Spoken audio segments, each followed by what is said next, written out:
Hola, yo les voy a hablar acerca del empirismo y de Aristóteles. El empirismo es una teoría filosófica que enfatiza el papel de la experiencia y la evidencia, especialmente la percepción sensorial en la formación de ideas y adquisición de conocimiento, sobre la noción de ideas innatas o tradición. Tal vez sea Aristóteles quien mejor expresó el valor de la experiencia como fuente de conocimiento, por más que lo considerara sometido al supremo valor de lo teórico. En su Metafísica 982b-11-32, Aristóteles concibe el conocimiento como un proceso parte de lo común con los animales dotados de sensación y memoria, y por tanto con experiencia. Es la acumulación de experiencia lo que a los hombres nos hace expertos.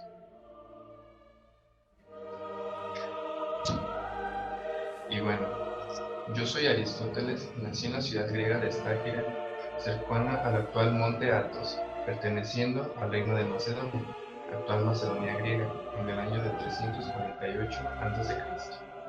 Mi padre, Nicómaco, era el médico del rey Amintas III de Macedonia, hecho que generó un estrecho lazo entre la corte real y yo.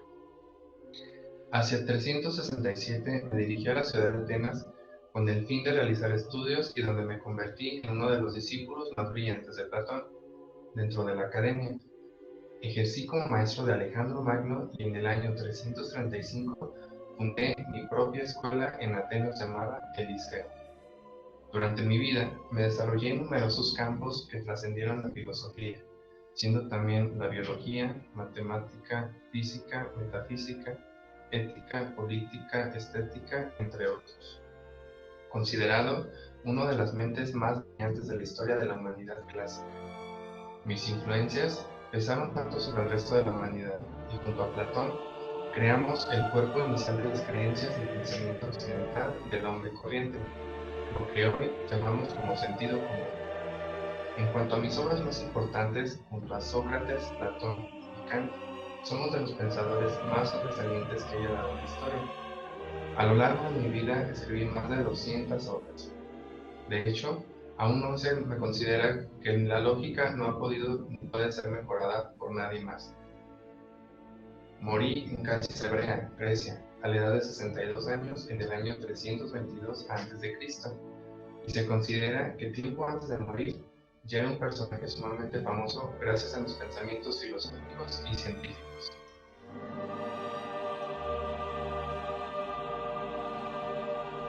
Me presento, soy Thomas Hobble. Nací el 5 de abril de 1585. Soy un filósofo inglés. Fundé la filosofía política moderna. Yo propuse muchas de las cosas que actualmente se pueden dar. Pero hay una cosa que no han respetado completamente. Y es mi idea de que debe de haber solo un poder. Un poder debe haber. Y este se va a encargar de mantener la paz. De mantener la paz siempre. ¿Qué pasa ahorita? Actualmente hay gobernantes y luchas entre ellos. Mientras haya una persona que pueda tener el poder, es lo mejor, en general. Obviamente, el pueblo también tiene que tener un cierto pensamiento y saber si él está haciendo las cosas bien. El pueblo puede mantenerlo o quitarlo respectivamente a como el pueblo ha sido tratado. Porque justamente el chiste de este gobernante va a ser que proteja a todos, que tenga ese pensamiento para cuidar a todos. Muchas de mis teorías naturalistas fueron cuidar al pensamiento del hombre y justamente esta, poder quitar a alguien del gobierno, que sería algo súper interesante y bueno para el país y para muchas de las situaciones modernas.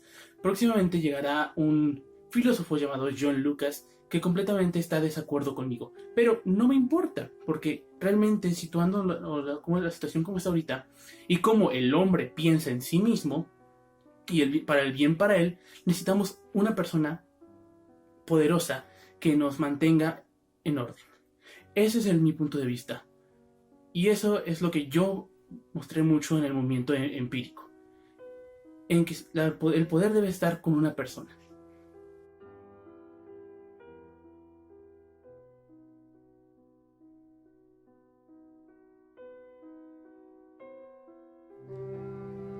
Yo soy René Descartes. Nací el 31 de marzo de 1596 en la antigua La Haye, en Taurí, en Francia. Fui criado en el seno de una familia de baja nobleza y contaba con la ausencia de mi madre, ya que falleció un año después de mi nacimiento. Desde muy pequeño empezaba a destacar en la escuela por mis dotes intelectuales. Me formé en las principales ramas del conocimiento clásico en el colegio jesuita Henry IV de la Fleche. A los 18 años decantaría por estudiar Derecho en la Universidad de Poitiers. Después de esto, con 22 años, ya licenciado, me atraje por viajar, así que me alisté para ingresar al ejército. A los 24 años, ya salido del ejército, me entré en la idea de salir a viajar y durante 9 años me la pasé viajando en diferentes países de Europa, Países Bajos como Alemania, Dinamarca e Italia, dando gracias al contacto con grandes intelectuales contemporáneos. Empecé a cultivar varias teorías científicas y filosóficas.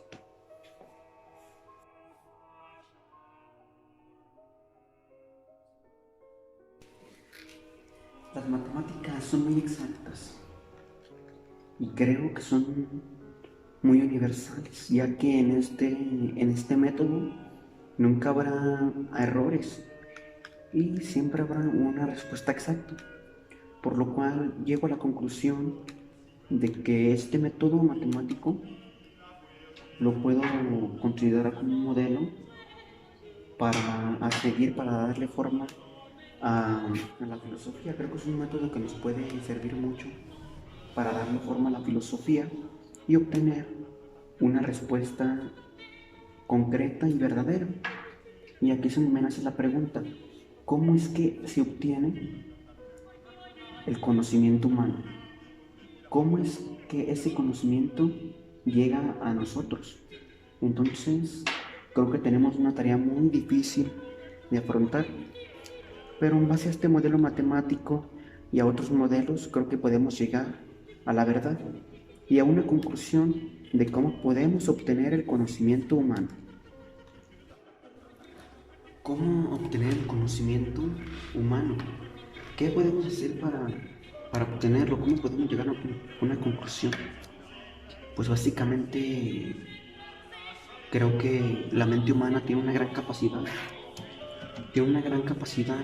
Para establecer relaciones entre ideas o conceptos, y creo que a partir de esto podemos obtener una conclusión y para así formar juicios. Gracias a la razón creo que podemos adquirir el conocimiento para así llegar a la verdad. Creo que es lo más lógico. A través de la razón podemos llegar a una conclusión y así adquirir un conocimiento para después de este conocimiento así llegar a la verdad. Pero ¿cómo podemos decir, cómo lo podemos comprobar que la razón es el método adecuado para adquirir el conocimiento? Pues esto sí que es algo muy complicado. Por eso tenemos que estudiar muy bien para llegar hacia una conclusión y definir esa herramienta que nos conduce a la verdad. Bueno, después de varios intentos, después de analizar todo esto, creo que he llegado a la conclusión de que el método es la herramienta que nos conduce a la verdad. Entonces, así pues entiendo por método reglas ciertas y fáciles, mediante las cuales el que se observe exactamente no tomará nunca nada por falso o por verdadero y empleando inútilmente ningún esfuerzo de la mente, sino aumentando gradualmente su ciencia llegará al conocimiento verdadero de todo aquello que es capaz. Entonces, a través de esto que viene siendo el método, creo que llegamos a la razón. Después de la razón, creo que adquirimos el conocimiento y adquiriendo este conocimiento podemos llegar a la verdad. Y aquí es donde nace, como hoy en día lo conocemos, el racionalismo.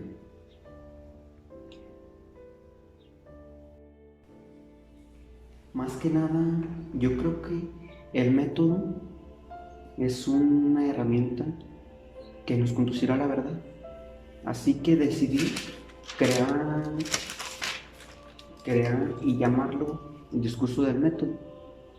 ¿En qué consiste este discurso del método? Este discurso del método son 4 reglas para la investigación filosófica, para llegar a la verdad y adquirir el conocimiento. Estas 4 reglas son muy importantes y después de varios intentos, creo que llego a la conclusión de que la primera regla para el método creo que es la evidencia. ¿En qué consiste la evidencia? Se dice la evidencia solo es verdadero lo que no causa dudas en el pensamiento. La evidencia es lo que se presenta en un caso. Después de eso, creo que viene el análisis, que es entender algo reduciéndolo a sus partes constitutivas, que es en sí analizar las cosas, observarlas, hacerse preguntas, para después pasar a la deducción, que consiste en encontrar las verdades complejas a partir de las simples conocidas. Pero me falta un último paso. ¿Cómo le haré? Que creo que ese último paso, la última regla, es el más importante. Ya tenemos 3, pero ¿qué es lo que nos falta para poder concluir con este discurso del método? Ya sé, simple y sencillamente, pues tenemos que comprobar las reglas primeras, que es la evidencia, el análisis y la deducción. Creo que mediante la comprobación podemos asegurarnos de lo que hemos conocido mediante la razón siga siendo a través que cumpla con nuestras reglas anteriores, y creo que así podemos llegar a obtener la razón, y a esto le venimos llamando el discurso del método, que es un modelo muy importante para obtener la razón. Y si obtenemos la razón, básicamente obtenemos el conocimiento. El conocimiento lo obtenemos y después llegamos a la verdad. En sí, como su propio nombre lo dice, la razón lo podemos llamar racionalismo, que el racionalismo en nuestros días ha adquirido connotaciones muy importantes. Nos sirve para referir a cualquier postura filosófica que otorgue la razón a un lugar central por encima de varias cosas como la fe, la superstición u otras formas de pensamiento. El racionalismo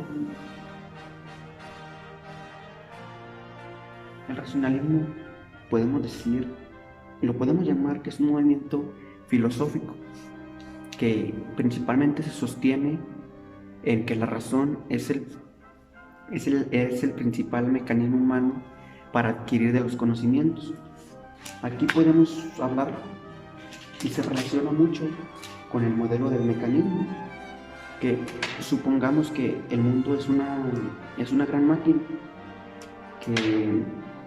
que analiza todas las partes, analiza las cosas que ocupan lugar en el espacio, y lo podemos relacionar así con el racionalismo.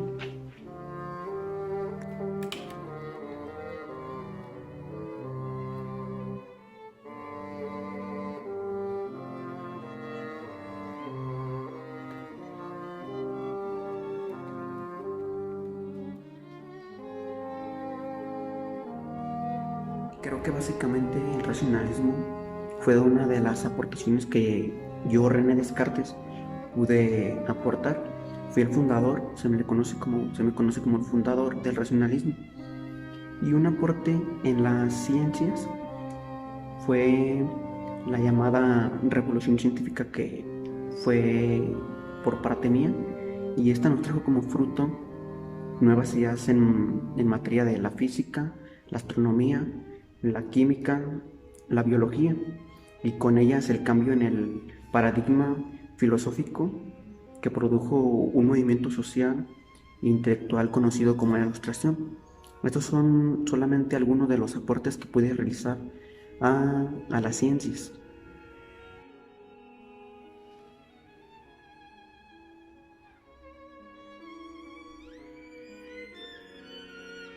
Mi nombre es Blaise Pascal. Nací en Clermont Ferrand en 1623. Fui educado por mi padre ya que mi padre ocupaba un puesto importante en su trabajo. Fui un matemático, teólogo, filosófico, moralista y polémico. He sido uno de los pocos hombres a los que más me ha costado ser reconocido como pensador de renombre, a pesar de que nadie logró distinguir mis enormes logros intelectuales. Represento como pocos pensadores la perfecta unión entre fe y ciencia y especulación y rigor experimental. Mi atención estaba en todas las ramas del conocimiento matemático, teología, filosófica, etc. Para mí toda información era útil.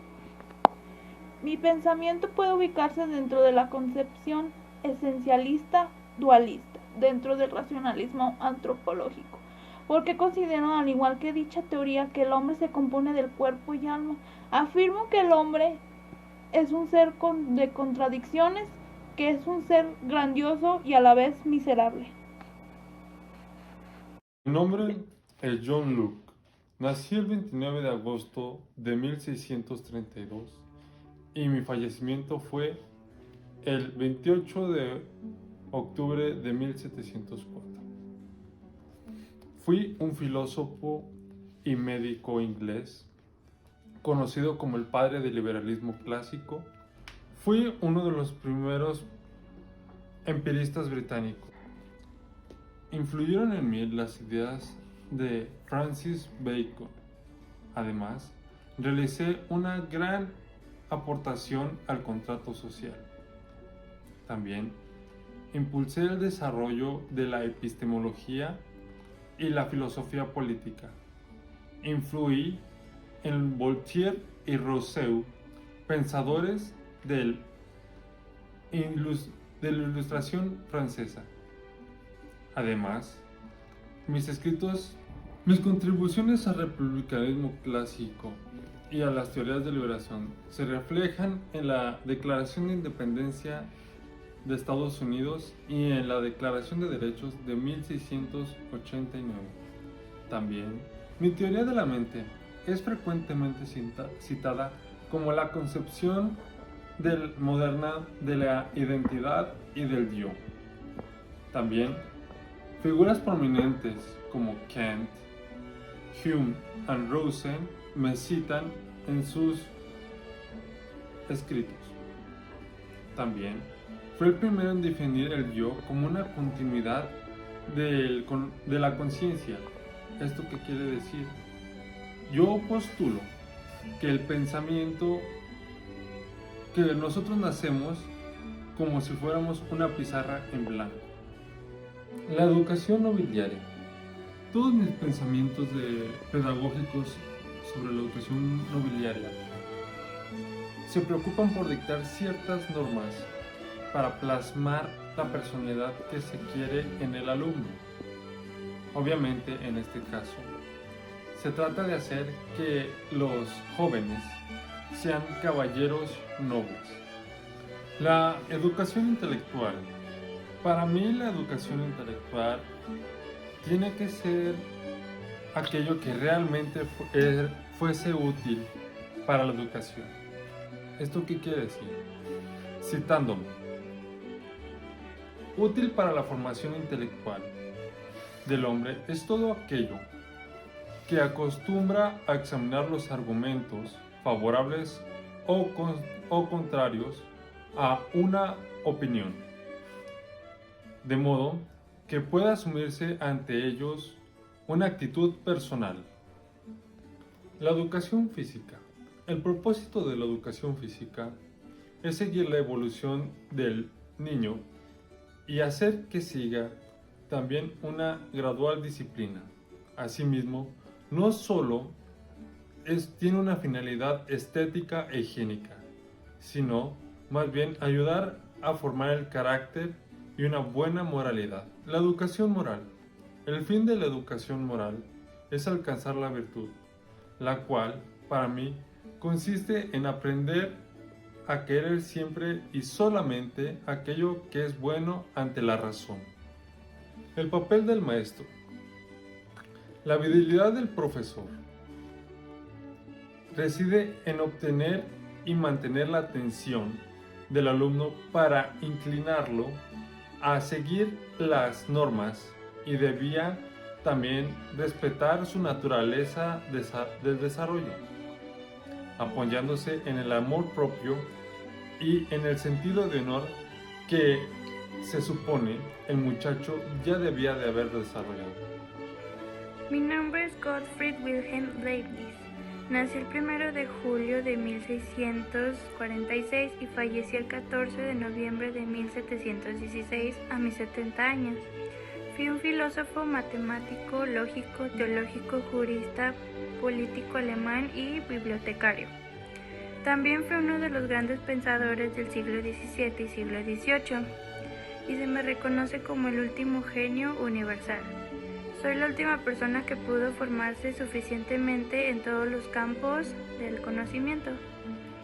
Realicé profundas e importantes contribuciones en las áreas de metafísica, epistemología lógica, filosofía de la religión, así como en la matemática, física, geología, jurisprudencia e historia.